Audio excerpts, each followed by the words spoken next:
வாழ்வும் மரணமும். ஏன் வாழ்வு மட்டும் இருந்தால் போதாதா? திடீரென ஒரு மரணம் எதற்காக? ஏன் அப்படிப்பட்ட ஒரு அழிவு இந்த உலகத்தில் மனிதர்களுக்கு? 67வது அத்தியாயத்தின் 2வது வசனம், அல்லதி ஹலக்கல் மௌத வல் ஹயாத்த லியப்லுவக்கும் அய்யுக்கும் அஹ்ஸனு அமலா.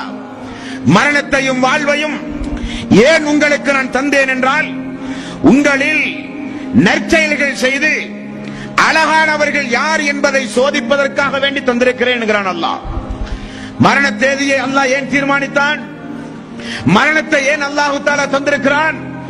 அதை அஞ்சி, அந்த நாளை, அந்த நேரத்தை பயந்து நாம் திரும்ப செல்ல போகிற அந்த வாழ்வு சிறப்பாக அமைவதற்காக வேண்டி நல்லறங்களை செய்து இந்த உலகத்தில் யாரெல்லாம் வாழ்கிறார்கள் என்பதை சோதிப்பதற்காக வேண்டி நான் மரணத்தையும் வாழ்வையும் தந்திருக்கிறேன்.